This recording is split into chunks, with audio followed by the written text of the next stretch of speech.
राम कृष्ण हरी जय जय राम कृष्ण हरी, राम कृष्ण हरी जय जय राम कृष्ण हरी, राम कृष्ण हरी जय जय राम कृष्ण हरी, राम कृष्ण हरी जय जय राम कृष्ण हरि हरि राम कृष्ण हरि जय जय राम कृष्ण हरि, राम कृष्ण हरि जय जय राम कृष्ण हरि, राम कृष्ण हरी जय जय राम कृष्ण हरी, राम कृष्ण हरी जय जय राम कृष्ण हाय राम कृष्ण हरि जय जय राम कृष्ण हरि, राम कृष्ण हरी जय जय राम कृष्ण हरी, हरि राम कृष्ण हरि जय जय राम कृष्ण हरि, राम कृष्ण हरी जय जय राम कृष्ण हरी, राम कृष्ण हरि जय जय राम कृष्ण हरि, राम कृष्ण हरी जय जय राम कृष्ण हरी, राम कृष्ण हरि जय जय राम कृष्ण हरि, राम कृष्ण हरी जय जय राम कृष्ण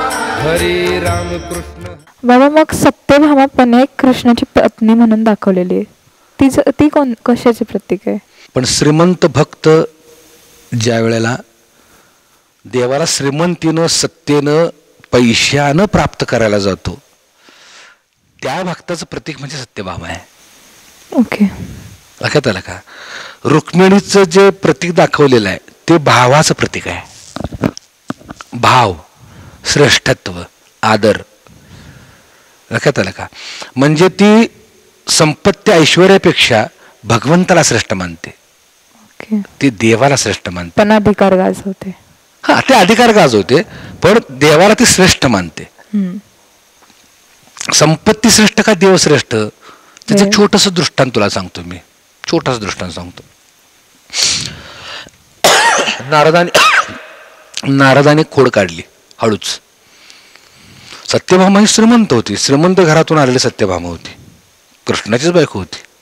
लक्षात आलं का? पण ते श्रीमंतीचं प्रतीक होतं. आणि रुक्मिणी भाविक अंतःकरणानं भगवंताची सेवा करायची, पण ती गरीब होती. नारदाने काय केलं माहिती का? हळूच खोड काढली, ह्या दोघांनाही बोलवलं, रुक्मिणी आणि सत्यभामेला. तुम्हाला जर देव पाहिजे असेल, मला जर तुमचा पती पाहिजे असेल तर तुम्हाला एक काम करावं लागेल. त्या दोघी म्हणाले काय करावं लागेल? त्याच्या वजनाची संपत्ती तुम्हाला द्यावी लागेल. त्याच्या म्हणजे भगवंताच्या वजना एवढी संपत्ती तुम्हाला द्यावी लागेल. तर ठीक आहे म्हटले, काय हरकत नाही. पहिल्या नंबरला सत्यभामेचा. सत्यभामा माई चला म्हटले, तुम्ही आता हे तराजू आणलेला आहे, देवाला एका पारड्यात बसवलं आणि मग चला आता त्यांच्या वजनाची संपत्ती तुम्ही द्या. बघ, हळूहळू तिने काय केलं, आपल्या अंगावरचे दागदागिने. मग तिच्याकडं काय होतं, प्रचंड 4 हत्तीचं वजनाचं संपत्ती होती, 4 हत्ती वजनाची सत्यभामेकडं. हे दृष्टांत दाखवलंय, त्या सिद्धांत नंतर सांगेन मी.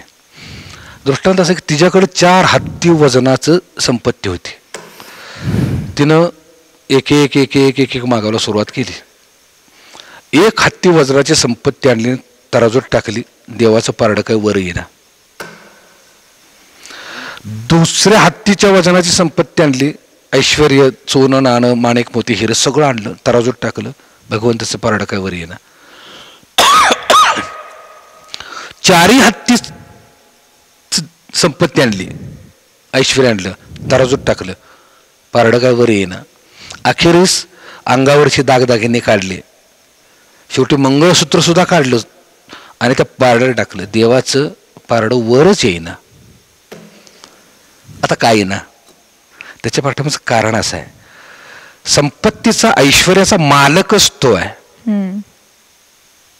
बरोबर आहे ना? मालक तो आहे, तो कुबेर आहे, तो मालक आहे. लक्षात आलं का? ब्रह्मांडाची संपत्ती सगळी त्याच्या नावावर आहे. हे काय सोनं घेऊन बसतोय आपण? देवाला या गोष्टीची गरज नाही, देवाला संपत्तीची गरज नाही, देवाला तुमच्या देणगीची गरज नाही, देवाला तुमच्या जेवणाळीची गरज नाही, देवाला तुमच्या मोठेपणाची गरज नाही. देवाला फक्त एकाच गोष्टीची गरज आहे, भाव. हो जे भक्ती केला तैसा पुरवी धरावितीचा. भूमिका लक्षात आली का? सत्यभामेला कृष्ण मिळाला नाही, रुक्मिणीचा नंबर आला. सत्यभामेला गर्व होता तो संपत्तीचा. लक्षात आलं का? संपत्तीनं सत्तेच्या बळानं त्याला जिंकायला निघाली होती, जिंकता आलं नाही. रुक्मिणीनं काय केलं, तुळशी वृंदावनाकडे गेली, एक तुळशीचं दळ उपटलं, तुळशीभोवती फिरली, लक्षात आलं का, भगवंताच्या जवळ आली, भगवंताला 5 फेरे मारले आणि ते तुळशीचं पान फक्त दुसऱ्या पारड्यात टाकलं, भगवंताचं पारडं झपकन वर आलं. काय आलं? भाव. भगवंताला भाव लागतो, भगवंताला बाकी काही लागत नाही. आज मोठ्या मोठ्या सगळ्या गोष्टी, होम हवन यज्ञ या सगळ्या गोष्टी करतो, लक्षात आलं का, त्याला मिळ नाही. शून्य वृत्तीनं, लक्षात आलं का, आणि समर्पण भावनेनं जेवढं एक तुळशी दळ पाणी, एवढा जगदानी, तुकाराम महाराजांचा गोड अभंग आहे, एवढा जगदानी मागे तुळशी दळ पाणी.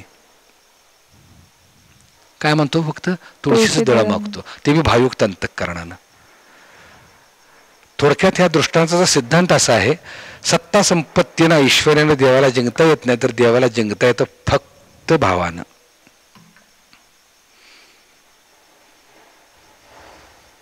ओके.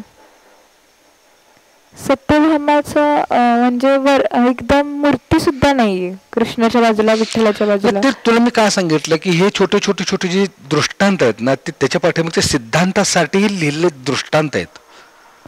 आता माझ्या संकल्पनेतनं सत्यभामेचं प्रतीक म्हणजे काय? श्रीमंताचं प्रतीक, श्रीमंत भक्ताचं प्रतीक.